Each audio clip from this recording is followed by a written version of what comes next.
revenue is derived from the dairy side of our business. At this point, so I said Southwest Wisconsin is where we started, a group of maybe 7 farmers. We currently are at about 2,000 farmer members, and those farmers are spread across 35, 36 states. So pretty broad, footprint across the country at this point. And our revenues at this point are $1.1 billion. So we have been able to, start very humbly. And, it was a big deal when we went across the river from, the Wisconsin into Minnesota back in about 1994. But, currently, as I said, more like 35, 36 states and 2,000 or so members. Our employee base is about 1,000, and I bring that up because, again, our headquarters in Southwest Wisconsin, particularly Vernon County, this is a county that has about 30,000 people in it, so very, very rural. And traditionally, Vernon County is in, for sure, the bottom 5 counties in our state in terms of poverty and income. And so, the impact that we have been able to create over the years is not just for those members, and those 2,000 members, it's been a huge impact for, but these, this about 1,000 employees that we have.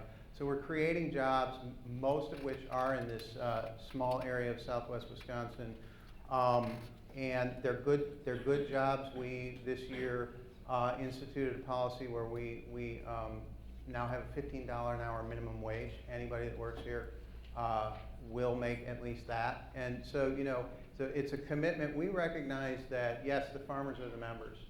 And so there's a huge commitment to those members and engagement of those members, but so too is there with the employees. And so, those are the 2 key stakeholders, I believe, for our co-op, and we're blessed. We have a very motivated and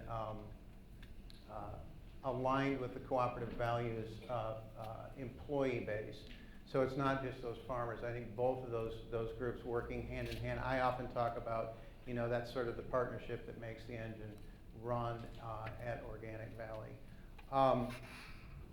So yeah, I think that's what I got.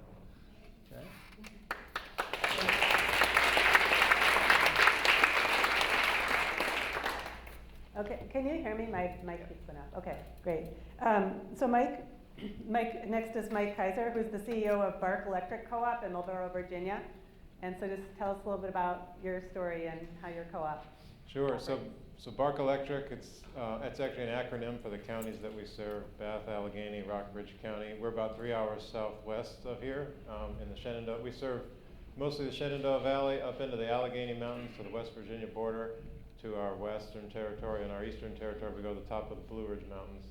It's about 2,000 square miles of service territory.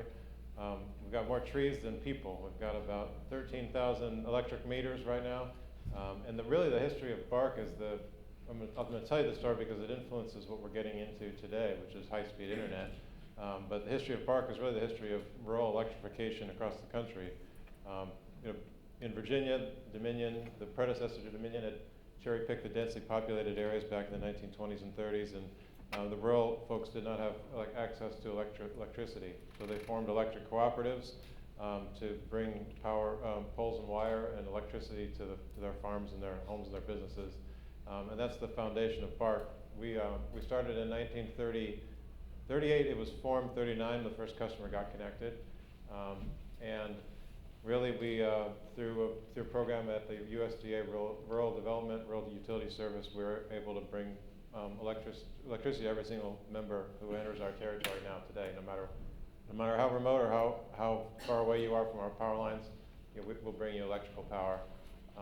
And today, we really don't view ourselves as just an electric utility anymore. We view ourselves as really being a service to the member. We're in the quality of life business, really. And a couple of things that we're expanding into now are solar initiatives. We view the electric grid as really just one service that we provide to our members. But if they have a desire for another type of energy service, whether it's solar or it's batteries, we feel like as a cooperative, we're in the best position to serve that need for that member. So we've done some Pretty special solar projects. We were the first co-op in Virginia to offer community solar to our members. So we built a centralized array. It's about 0.5 megawatt, soon to be expanded out because we have a waiting list for it, where customers can subscribe to the output of that facility and get a fixed rate on their bill for the next 20 years. And that was so popular that it actually oversubscribed before we even put the first pole in the ground. Today we're expanding into high-speed internet. So we've made the commitment to build high-speed or a fiber network, fiber to the home, to all of our members over the next, say, 3 to 5 year period. It's going to double our balance sheet. So it was a big risk that my board of directors undertook in approving the project, but we felt like it was the exact story of our origin, you know, of rural folks not having access to high-speed internet.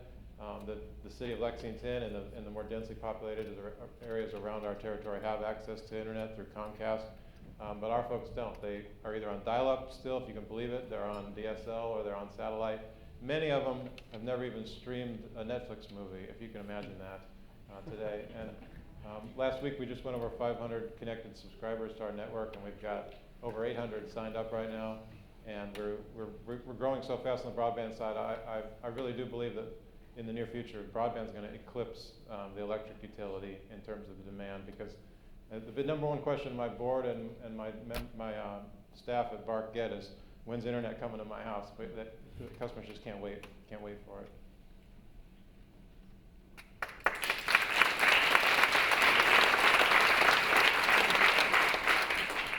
Thank you.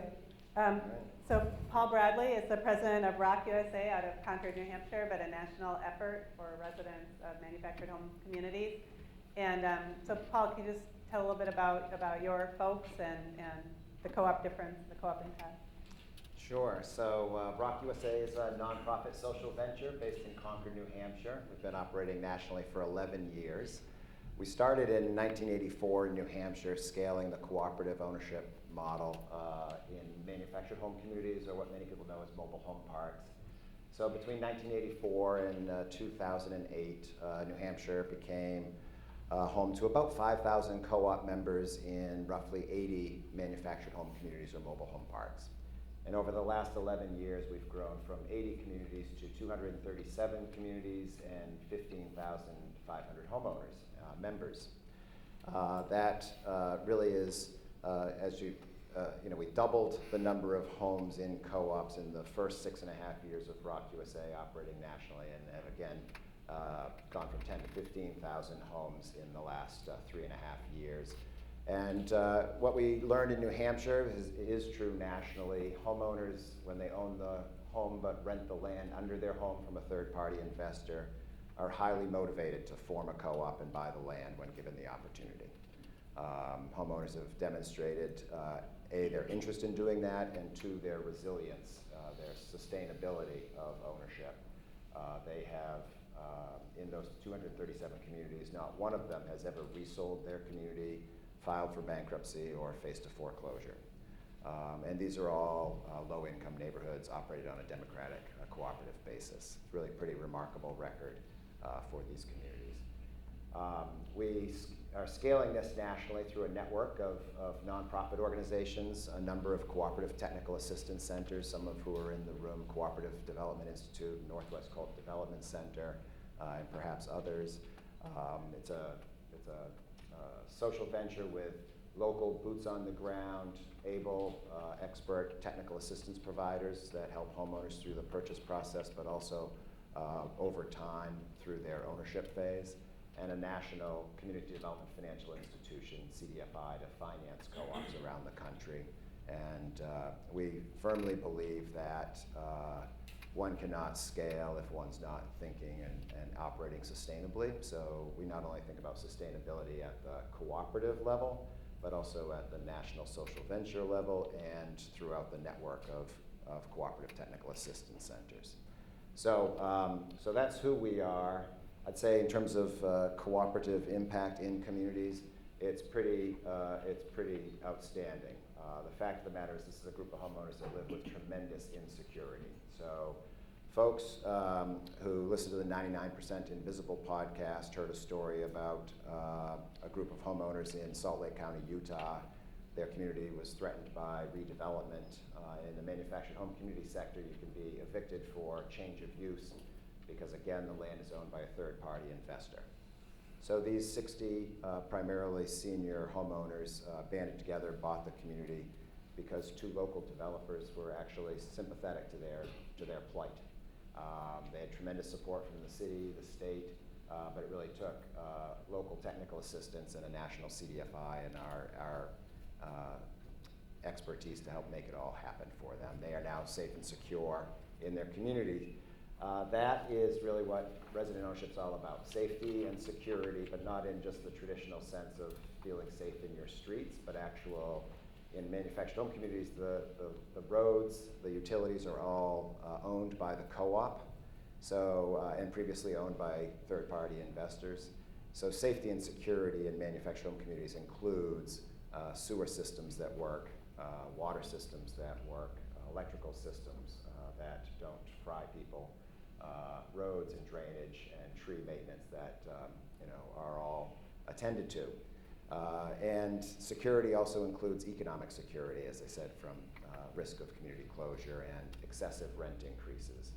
And I would just say, if anybody's interested in and hasn't already seen the John Oliver video that played a month ago or 3 weeks ago now, just Google John Oliver mobile homes, and if you're okay with F-bombs and an occasional sexual innuendo, it'll give you a very good insight into what we're competing against in the business, but also what homeowners are facing and how they're viewed by commercial investors, or some commercial investors in this space. Not all commercial investors, but some. All right, great, thank you.